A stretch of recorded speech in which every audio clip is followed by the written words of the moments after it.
আসসালামু আলাইকুম বন্ধুরা। তো দেখতে পাচ্ছেন আমি ইজতেমার ময়দানে চলে এসেছি। তো আপনারা কিভাবে ইজতেমার ময়দানে আসবেন এটা আমি পুরো ভিডিওটা বানিয়েছি।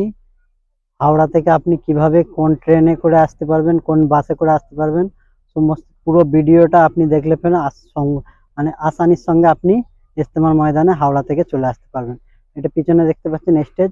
চলুন আমি কিভাবে এসেছি সেই ভিডিওটা পুরো শুরু থেকে দেখাচ্ছি হাওড়া থেকে। তো দেখতে পাচ্ছ বন্ধুরা, আমরা চলে এসেছি এখন হাওড়া স্টেশনে। হাওড়া স্টেশন থেকে আপনাকে পুরোনো ওল্ড কমপ্লেক্সে ঢুকতে হবে। ঢুকে এখান থেকে টিকিট কেটে নিতে হবে আপনাকে চুঁচুড়া স্টেশন। চুঁচুড়া স্টেশনে এসে আপনার এখানে ট্রেন দেখে নেবে। ব্যান্ডেল লোকাল আমরা দেখতে পাচ্ছি, ব্যান্ডেল লোকাল আছে 2 নম্বর প্ল্যাটফর্মে।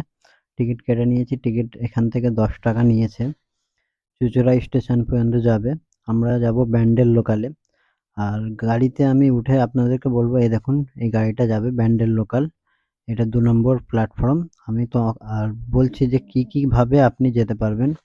এই গাড়িটা ছাড়বে আজকের 12:55, এখন 12:49 হয়েছে, আর 6 মিনিট বাকি। 6 মিনিট পর আমাদের ট্রেনটা ছাড়বে। 1 ঘন্টার মধ্যে আমরা চুঁচুড়া স্টেশনে নেমে যাব। আর চুঁচুড়া থেকে কি করে যেতে হবে ওখান থেকে আমি নেমে বলবো। তো আপনি হাওড়ায় আসবেন কি করে? যদি আপনি শিয়ালদা থেকে আসতে চান, তো শিয়ালদায় অনেক রকম বাস আছে এবং এখন মেট্রো চালু হয়ে গেছে। মেট্রোতে আপনি আরামসে 15 মিনিটের মধ্যে শিয়ালদা থেকে হাওড়া স্টেশনে চলে আসতে পারবেন।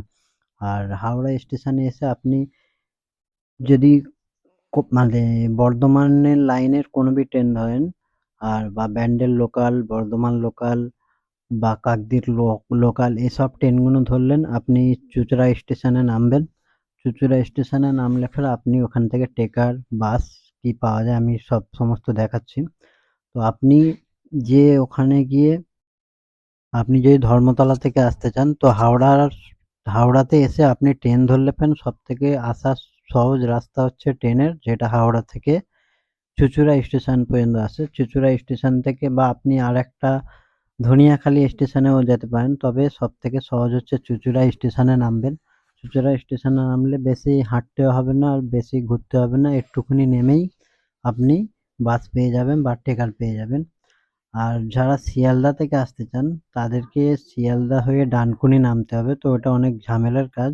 তো আপনারা যদি শিয়ালদা থেকে আসতে চান তো মেট্রো ধরে আপনি শিয়ালদা থেকে হাওড়ায় চলে আসুন। হাওড়া থেকে আপনি এই চুঁচুড়া স্টেশনে নামলে পরে আপনি আরামসে পৌঁছে যাবে। তো আমরা যেই ট্রেনটা ধরেছি ব্যান্ডেল লোকাল আছে। আপনি যদি দুপুরে সকালের দিকে আসতে চান তো আপনি বর্ধমান লোকালও ধরতে পারেন বা ব্যান্ডেল লোকালও ধরতে পারেন, আর কাকদ্বীপ লোকাল আছে আর কাটোয়া লোকাল আছে। এসব লোকাল ট্রেনগুলো যায়, আপনারা আরামসে কোনো ভি টাইমে আলে ট্রেন অ্যাভেলেবেল থাকে, আপনি পেয়ে যেতে পারেন। আর এখন যে আমরা যাচ্ছি ব্যান্ডেল লোকালে, আর কোথা থেকে আপনাকে ট্রেকার নিতে হবে, বাস নিতে হবে, পুরো ভিডিওটায় আপনি দেখুন আরামসে আমি কিভাবে পৌঁছে যাচ্ছি। এই স্টেশনটা দেখুন, স্টেশনটা হচ্ছে দুটো স্টেশন আগে, ওই জন্য আমি এই ভিডিওটা করলাম। আর এর পরবর্তী স্টেশন আসবে আপনাদের আর সময় লাগবে হাওড়া থেকে আপনার 1 ঘন্টা 5 মিনিট মতন সময় লাগবে হাওড়া থেকে চুঁচুড়া স্টেশন পর্যন্ত পৌঁছাতে। আর চুঁচুড়া স্টেশন থেকে আপনার যে বাসে করে পৌঁছাতে সময় লাগবে ওইটায় মিনিমাম আধ ঘন্টা ফেনা লাগবে। এটা হচ্ছে চুঁচুড়া স্টেশনের আগের স্টেশন, এই জন্য আমি এই স্টেশনটাকে দেখিয়ে দিলাম। এরপরে এটা এই বিল্ডিংটা দেখছেন, এই বিল্ডিং এর পরেই চুঁচুড়া স্টেশন আসবে। আপনি এই চুঁচুড়া স্টেশনে নেমে যাবেন। চুঁচুড়া স্টেশনে নেমে গিয়ে দেখবেন যে সোজা যেই দিকে মানে ট্রেনটা চলে যাবে সেই দিকে সোজা আপনাকে হাঁটতে হবে।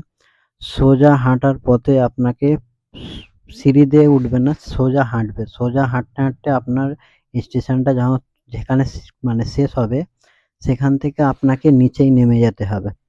নিচেই নেমে গিয়ে দেখুন আমি দেখাচ্ছি, এই যে স্টেশনটা শেষ হলে এখানে লেখা দেখবেন চুঁচুড়া স্টেশন। আর এই রাস্তাটা দিয়ে আপনাদেরকে নিচেই নামতে হবে। নিচেই নেমে গিয়ে একদম বাঁদিকে গিয়ে আপনি বাস, ট্রেকার এসব সব দাঁড়িয়ে আছে, আপনি যেতে খুশি সেতে যেতে পারেন। আমি দেখি কিসে যায়, প্রথম আমি গিয়ে জিজ্ঞেস করি কোনটা মানে প্রথম ছাড়বে, সেই হিসাবে আমি যাব। তো এখানে টোটো দাঁড়িয়ে আছে দেখতে পাচ্ছেন, দোকান লাগিয়ে রয়েছে। আমি এই টেকার রয়েছে, টেকার আমাকে আওয়াজ দিয়েছে, আমি জিজ্ঞেস করে নিই যে কখন ছাড়বে। আর সামনে একটা বাসও দাঁড়িয়ে রয়েছে, বাসটা করেই যাব। এই দেখুন 17 নম্বর বাস, এটা হচ্ছে এইখান থেকে যাবে আপনার তারকেশ্বর পর্যন্ত। আপনি পৈনানে এই 17 নম্বর 18 নম্বর বাসে করে 8 ঘন্টার মধ্যে ওখানে পৌঁছে যেতে পারেন। আর এর টিকিট বেশি না, টিকিট 26 টাকা করে বাসের ভাড়া, আর টেকারের ভাড়া হচ্ছে 25 টাকা। কেন আমি টেকারওয়ালাকে জিজ্ঞেস করেছি, বললো যে 25 টাকা ভাড়া। তো আমি এখন পৈনান ইজতেমায় পৌঁছে গিয়েছি, এই বাসটা করে এসেছি। এই দেখুন ইজতেমার ময়দান এইদিকে, আর আমরা এক্ষুনি বাস থেকে নেমেছি, একদম রোডেতেই আছি। আর রোড থেকে আমি আপনাদেরকে দেখাচ্ছি যে ইজতেমার ময়দানে আমি কোথায় কোথায় ঘুরলাম, কি কি করলাম। তো ইজতেমার ময়দানে এসে আমি ভিডিও যেটা বানিয়েছি, তো এই ভিডিওটা যদি পুরো দিতে যাই তো অনেক লম্বা ভিডিও হয়ে যাবে। তাই নিয়ে এর পরবর্তী ভিডিও আসবে যে ইজতেমার ময়দানটায় কোথায় প্যান্ডেল হয়েছে, কোথায় ক্যান্ডিং হয়েছে, কোথায় স্টেজ হয়েছে। তো আপনারা আমার চ্যানেল যদি নতুন হয়ে থাকেন তো আমার চ্যানেলটাকে সাবস্ক্রাইব করবেন আর লাইক করবেন। আর ভিডিওটা যদি আপনি একটু হেল্পফুল হয়ে থাকেন তো লাইক করে সাবস্ক্রাইব করে রাখবেন, এরকম ভিডিও আমার চ্যানেলে আসতেই থাকবে। আর পরবর্তী ভিডিও দেখার জন্য কেন আমি এর পরে ভিডিওটা মানে ছাড়বো যে ইজতেমার ময়দানে কোথায় কোন ক্যান্টিন কোথায় হয়েছে, আর কোথাকার মানে হাজযাত্রী যে এখানে থাকবে, বিদেশিরা থাকবে, সেই খেমাগুলো কোথায় আছে, আমি সমস্ত ভিডিও এর পরের ভিডিওই ছাড়বো। কেন ওইটা এতে দিতে গেলে অনেক লম্বা হয়ে যাবে। তাই এই ভিডিওটা এই পর্যন্ত। আসসালামু আলাইকুম।